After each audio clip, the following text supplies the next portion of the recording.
Adil, Chukwemeka, Divine. What's your leadership style as a captain? Basically nothing so serious or much. Just make sure all our guys are mentally ready and ready to play everything. Play one game at a time. What's your mindset for this season? Like the whole team. Yeah, to win every game. Every game is important. We're not underestimating anybody. We're not looking down on any team. So come here, focus to win everything. One game at a time. Okay, so who's your basketball idol? Dwight Howard. All right. So can you give a shout out to your school and invite them over to watch here? Shout out to UNL University. Hoping you guys truly want to know the university. Si Divine Adili nung bata pa lamang ay maamo ang mukha at mabait. Isa siyang batang may malaking pangarap ang maiahon din sa kahirapan ng kanyang pamilya at maging pag-asa nila sa buhay. Pinili niya ang Pilipinas upang dito mag-aral at may pagpatuloy ang kanyang career sa pagbabasketball. Umalis siya ng bansang Nigeria puno ng pag-asa at pangarap, ngunit umuwi na lamang siyang walang buhay. Nagbenta pa pala ng ari-arian ang mga magulang niya para lang makarating sa Manila si Divine Adili para sa kanyang pangarap. Pero gumuho ang mundo nila nang malamang wala na siya at uuwing isang malamig na bangkay na lamang. Si Divine Adili ay 17 years old pa lamang nang pumunta sa Manila ayon sa kwento. Nagbenta pa sila ng kanilang mga ari-arian para lang makapag-aral at makahanap ng oportunidad sa Pilipinas. Pumasok siya sa New Era University at dito nagsimula ang kanyang paglalakbay bilang basketball player. Nakilala siya bilang mahusay na atleta at 2 beses pang naging MVP noong high school. Habang nag-aaral, pinagsabay niya ang pag-aaral at paglalaro ng basketball. Nagtiis at nagsakripisyo siya para sana mabigyan ng mas magandang buhay ang kanyang pamilya sa Nigeria. Ngunit biglang naglaho ang kanyang mga pangarap. Hindi malayo ang kanyang istorya sa buhay ni Rene Baterbonia. Parehong breadwinner, parehong may malalaking pangarap at tila abot kamay na sana, ngunit nauwi sa hindi inaasahang trahedya. Kawawa talaga sila, kaya sana makamit nila ang hostisya. Ang ina ni Divine Adili, si Ifeoma Adili, ay nagsabi na sorry is not enough because no amount of words would make Divine come back to this world again. Ipinahayag niya na hindi sapat ang paghingi ng tawad ni Tab Balbuin para maibsan ang sakit at pagkawala ng kanyang pamilya. Hindi na ninais ng pamilya na malaman ang buong katotohanan sa likod ng nangyari kay Divine Adili. Hustisya ang kailangan. Ang ama naman ni Divine Adili ay nagsabing, I miss him a lot. Damdaming hindi maitatago ang ibinahagi ni Elias Adili habang inaalala ang kanyang anak na si Divine Adili.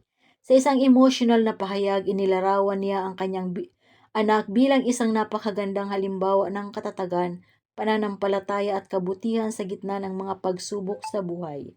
Ayon kay Elias, hindi lamang isang promising athlete si Divine kundi isa ring huwarang anak na nagbigay sa kanilang pamilya ng lakas ng loob upang harapin ang pinakamahirap na yugto ng kanilang buhay.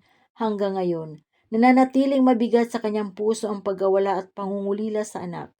Ang namimiss ko sa kanya ay ang kanyang karunungan, kabaitan, pagiging makadiyos at katapatan, ani Elias Adili. Sa bawat alaala ni Divine, muling nabubuhay ang kanyang inspirasyon na iniwan niya sa kanyang pamilya at sa mga taong nakakakilala sa kanya. Isang anak na hindi lamang nangarap para sa sarili, kundi nagsilbing ilaw sa pag-asa at pag-asa para sa kanyang mga mahal sa buhay. Divine Adili, never forgotten, justice for Divine Adili. Ama ni Divine Adili, may mensahe. Nagbigay ng mensahe si Elias Adili, ama ni Divine Adili, para sa Ateneo at sa mga naging kakampi ng kanyang anak. Ayon kay Elias, ang mensahe ko sa Ateneo, huwag nilang talikuran ang kanilang mga layunin. At sa mga kasamahan ni Divine, ipagpatuloy nila ang paglalaro. Dagdag pa niya, hinihikayat ko ang kanyang mga kasamahan na huwag sumuko sa kanilang pagkikibaka at magiging masaya ako kung maipagpapatuloy nila ito. Sa kanyang pahayag, hinikayat ni Elias ang mga kasamahan ni Divine na manatiling matatag at ipagpatuloy ang kanilang paglalakbay sa basketball sa kabila ng mga pagsubok. This is my special tribute to Divine Adili. It is my unpublished interview with him. Perhaps this was one of the earliest interview of him, and I am deeply grateful to have had the opportunity. I had the blessing of meeting Divine for the first time on October 23, 2023 during the opening of NASCO Season 21 at the Cuneta Astrodome. He was still with New Era University as a junior. This video is a raw statement of his enthusiasm and excitement for his upcoming games, his mindset, and his genuine feelings at that very moment. It took me a while ago to share it because I could not find where it was originally saved and thought it had already been deleted. It was only last night that I managed to retrieve the file due to the venue's loud music and excessive noise. It was hard to hear one another. I have isolated our voices to improve the audio. In the span of years, he has shown his divine talent, and I am glad a lot of us have witnessed that greatness. Thank you for your humility. You are always accommodating even for short and simple conversations whenever I see you at the games. You will not be forgotten, and you will always be remembered, just like SpongeBob, who treat everyone with kindness. It was an honor to capture your highlights and follow your basketball journey. I wish I had a close encounter with Rene as well. May your soul and Rene's soul find peace. May your families and friends heal. From his family, thank you everyone. First and foremost, I give all the glory for God, granting us the strength and grace to give our beloved son, Divine Chukwuemeka Adili, a successful and peaceful burial. From the depth of my heart and on behalf of Adele and Mabia's family, I sincerely appreciate all Filipinos, Nigerians, friends, well-wishers, and everyone around the world who stood with us. Your prayers, messages, phone calls, kind words, and the countless time you shared my post and those of others have reminded us that we are not alone. Your love and support have kept Divine Story alive and have given us hope that justice still positive. We are all deeply grateful. May God richly bless every one of you and your families. I pray that no parent in any nation will never have experienced this kind of heartbreaking tragedy again. In Jesus' name, amen. Although Divine has now been laid to rest, our pursuit to the truth does not end here. We respectfully ask everyone to continue to speak up, continue to share his story, continue to demand the truth, continue to call for accountability.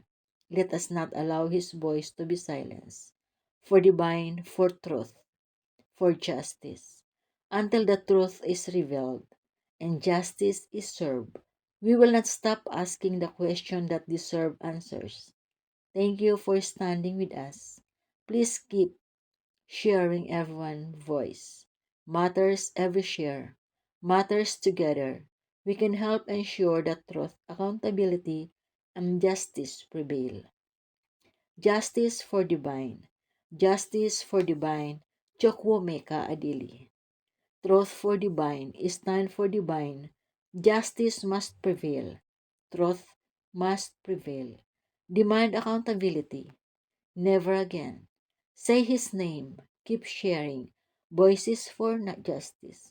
Justice delayed. Justice denied. Remember Divine. Justice for all. Ateneo de Manila University AV Sevenius Mabia Efiuma Adili. GMA Network. GMA Sports PH. From Divine's family. Clips from the Thanksgiving service for my late son, Divine Chokes Adili. It was peaceful and successful, all the glory of God. It is well. We pray that no family will never ever have no experience this kind of tragedy. Please, we need your prayers. May God comfort our family, especially Divine parents and siblings. and that justice, truth will prevail. Note that this space does not support violence. Justice for divine. Justice for divine. Fly high divine. God bless us always. Thank you for watching.